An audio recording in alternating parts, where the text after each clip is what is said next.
how are you? Well, as promised at the beginning of the show, I said we were going to have our Highland Radio Book Club review tonight, and joining me in the studio is Tina Garry and Donna Ponsonby. And ladies, you are very welcome. Thank you so much, you too. Good to be back. So, and tell us now, Tina, you were a great fan of the Thirsty Murder Club. That was Richard Osman's last series. And were you disappointed when their adventures of Joyce and Elizabeth were set aside? You know, I was such a fan. It was such a cute series and I really enjoyed it. Interestingly, at the end of this new book, he does refer to the fact that they will return in his next piece of writing. And the series is currently being filmed at the minute. You've the likes of Helen Mirren and Celia Emery and Pierce Brosnan in the series, so it's going to be very exciting. So yeah, I was a wee bit aggrieved. I didn't know how the new series was going to work out, and I didn't know what to expect. But for fans of Richard Osman, it's written in the similar style in that it has his dry wit and loads of pop culture references, and it's quite humorous. And again, it's like diet thriller. You know, it's not very heavy, hardcore murder. Even though it is about murder, it's always done in a kind of a lightweight kind of style. So if you like Richard Osman's style, I think you'll like this book. Narrative's not too heavy, but it's a new departure away from the nursing home and away from the characters that you're familiar with. So it's I would wonder, is he trying to set up another series and set up another filmable series with this one, but some similarities, but just not the same. Mm-hmm. And Donna, you never read the Thirsty Murder Club books, so that you're coming brand new into Richard Osman. What did you think of the book? I actually really quite enjoyed it. I've heard loads obviously about the Thirsty Murder Club. I hadn't delved into it yet. I definitely want to now. I haven't read that. Especially here, Martina's just had to say, like, if she's enjoyed this but not quite as much as the others, then it's something I definitely want to look at. But I really enjoyed it. I was surprised as I got into it, didn't really know where it was going, just obviously because of the dry humour and all that. And I suppose from just reading the synopsis of it, I was like, okay, so it's murder, and how heavy is it going to be? How dark is it going to be? How deep is it going to get? And there is like a lovely lightheartedness to it, but still, I thought, like, quite an enjoyable storyline. Mm-hmm. Yeah. And just give us a wee idea of the storyline. What was the main plot in it? So it's a very unusual situation, or I suppose combination of relationship between a retiree called Steve and his daughter-in-law, who's married to his son. So strangely has quite a strange and a bit of an uncomfortable relationship with his son, but an amazing relationship with Amy, her name is, and she's in this kind of social or security and protection role. And he has retired from a similar nature and is now doing small town investigations for his local community, and the two of them essentially team up and find themselves travelling the length and breadth of the world in pursuit of basically trying to track down whether there's somebody setting them up, trying to track down who's responsible for a number of murders that have happened, all while poor Amy was in the vicinity of these murders. So yeah, it's quite it's busy. There's a lot going on. There's a lot of characters. The main characters, I thought some of them, the character development was beautiful in them. You know, Steve, I thought it was just lovely. His small town life and everything he did in his life, it was lovely and really warm to read how he was and how his life has been, particularly since his wife had passed. And then to see the fast-paced, crazy world of all these influencers that they spoke about and how they live, like the comparison between the two was lovely. But there was so many characters. I found myself at times having to pause and think, I can't quite remember now which was he or what was he to do with or who was he to do with, you know. But I did find it enjoyable otherwise, yeah, definitely. Many characters, and then a lot of very short chapters, so that you're not getting to that depth. Yeah. I had felt that Steve maybe was the only character that he fleshed out well. Like Amy's one of the lead characters, and there's an awful lot of darkness in her past, and that's not explored or fleshed out at all, which makes me wonder, is he going to serialise this as well, and is there more to come? But Steve is definitely the character. He's not the most interesting character at all, but he's the one that's fleshed out the most. Few similarities I had wondered with Ricky Gervais's character in Afterlife. Was there a wee bit of a parallel in the narrative there? It felt a wee bit close to the bone, but lots of very novel things. He one character expresses themselves through the medium of ChatGPT that completely erases his identity and his style of writing. This character's style of writing and identity can't be traced because everything's done through ChatGPT, and that helps to add that wee element of mystery. Thought that was quite cute and quite novel of him. An awful lot of parody of the whole world of influencers, and maybe opened your eyes up to how vulnerable some of them can be as well, and how easily they can be taken advantage of. And I thought that was quite novel and something I hadn't experienced before as well. So there's lots of little twists with this, but definitely the relationship between Steve and Amy it brings a nice warmth, and it's definitely it's heartwarming. You know, my favourite character by a country mile was Rose, who seems to be some kind of nod towards Jackie Collins or Joan Collins. You know, she's this wealthy but ridiculous nymphomaniac octogenarian who you know, maybe there's notes of Barbara Cartland there as well, and she's the comic foil in the book. And I think if they serialise this, and if it goes down the filming route in the same way that Thirsty Murder Club has, that's the part to get. I mean, she really adds a fun comic element, you know. And as you were saying, there's a fun comic element to it. Then some little tender moments as well, especially when Steve talks to his dead wife, Debbie, and you know that they must have had a lovely relationship there. And there was one scene in particular where he was talking about her and describing the sofa, and there was he wanted to get back to his house again, and the dent where he sat, but there was also the dent where she used to sit, and little things like that were very touching. He's very good at going from the humorous to the sentimentality, I think, Tina. Definitely. His sense of loss is palpable, and Amy tries to bridge the gap by being maybe the only female left in his life, but he's gone from, you know, this busy life as a policeman in London and having, you know, the wife and the family and everything being so perfect, into having this shadow of a life where everything just involves his routine. He gets up and he walks through the night. He tries to find lost dogs.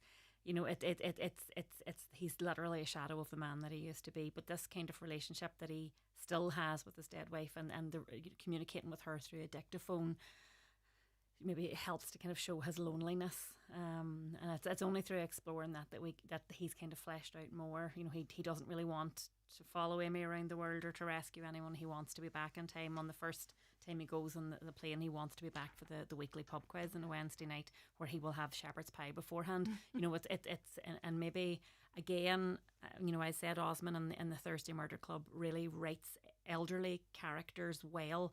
You know, he really captures their loneliness, and they're not, it's representation of old people that we don't always see in the media, and I think he does it in a way where, you know, they're fleshed out more, and their feelings are taken into consideration. But yeah, lovely job. And as you were saying, I think that there were too many characters. Like the three main characters were Rosie, Steve and Amy, but then you go on then, and there was Jeff, and there was Hank, and there was Adam, the son, and there was Max, and there was Mickey, and the golf player, and Tony, and Felicity, and Barb, and Bonnie, and the taxi driver, and I'm glad Debbie. you wrote them down. I wrote them down because there were so many, and sometimes I had to think, where did that character come in? And then there was Garry, the guy that had the big fancy house. One of the characters that I really liked was Carlos. Yes. I thought the guy at the customs, I thought he was hilarious, and he really did make me laugh. You know, did you think that the characters were well developed, even the minor ones, Donna? Yeah, I was just actually about to say, I thought that he was quite well developed for such a, I suppose, you know, he wasn't in the whole book. He certainly wasn't a main character, but there was something about him, whether it was the language that he used or just just the turn of phrase and everything about him. I could completely envisage what he looked like and how he would have been and how he would have held himself very quickly, which I thought that's real talented writing. What I could see, you know, from that very small, I suppose he wasn't hugely relevant in the book, but I found him the same, Jane. I thought he was really enjoyable. He just stuck with me, you know, as a minor character. I'd found the same now with Max, who was clearly a Jason Statham or a Sylvester Stallone kind of parody, where he'd said about before he was shooting Rampage, which is like a Rambo kind of series, he had been reading Chekhov and Ibsen, which I just thought was the ridiculousness of actors, you know. I kind of thought he was quite a great comic character as well. And I suppose the title of the book, We Solve Murders, and there seem to be an awful lot of people getting murdered, and this guy Francois Loubet, or whatever his alias was behind it. And I suppose, without giving anything away, we find out at the end of the book who this Francois Loubet is, and I sort of got, what? Did you find that ending strange? I thought it was a strange ending. I had really enjoyed the book up until, say, the last 20% of it, and then I was kind of like, right, okay, let's get on with this here, because it seemed to be getting more and more unlikely that we were going to come to some kind of satisfying conclusion. By the time Francois' identity was revealed, it was like, oh, really? Is that who it is? You know, it didn't feel to me that it had been a character that was significant enough, or that we had dealt with enough. I'm trying to avoid spoilers here. That it was like, oh, is that it? You know, I didn't feel as if it was very satisfying. You know, but seemingly that's who it was. Yeah, it was. I thought it was towards the end. As it got to the end of the book, it was nearly like, it was like if you could like envisage a bus and another person got added into the mix, and another person, and there was just more and more of them traveling around together. And so it just got a bit very busy at that point. There was so many characters all in the one place, and yeah, I was equally shocked as well whenever I didn't see it coming at all. Didn't see the grand reveal. I wasn't able to it guess didn't at any feel point. rewarding. No, It's like, oh, yeah. You know, it didn't. So it wasn't. Yeah, I suppose it's not in the novel way where normally you're like, that was amazing, what a great twist. I didn't see that coming. It was a bit like, really, how does that come to pass? But yeah. And I suppose the ending too did suggest that there will be a sequel to this. Yeah. The way that it ended. So what did you like about the book, Tina, and what did you dislike about the book? I really enjoy his dry wit. It's very British. It's full of British pop culture references. You know, there's references to things, ridiculous things like Greggs and Monster Munch, and, you know, TV characters and things that we're familiar with. But his style is really witty. Hank, there's a full page, believe it or believe it not, there's a full page description on how Hank likes his poached eggs. He's very particular about it. It's very detailed, and it goes on for a full page. And then someone offers Hank a coffee, and he goes, you know, someone offers him a coffee and says, how do you like your coffee? And he goes, well, I don't care, I'm not fussy. You know, you know, there's loads of dry wit and dry humour in it like that. So I quite like his style in that way. I like the fact that you know, it's diet murder books. You know, it's not too heavy. It's at no point do you feel in any way threatened. You know, it's light-hearted, short chapters. But and great naturalistic dialogue as well to kind of establish context.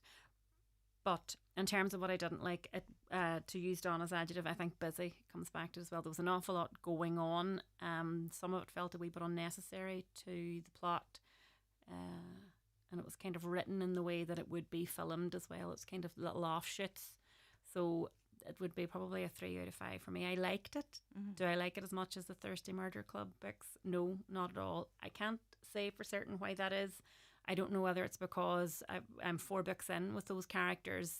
I don't know whether I felt more forgiven towards those characters because it was based in a nursing home and because they were older.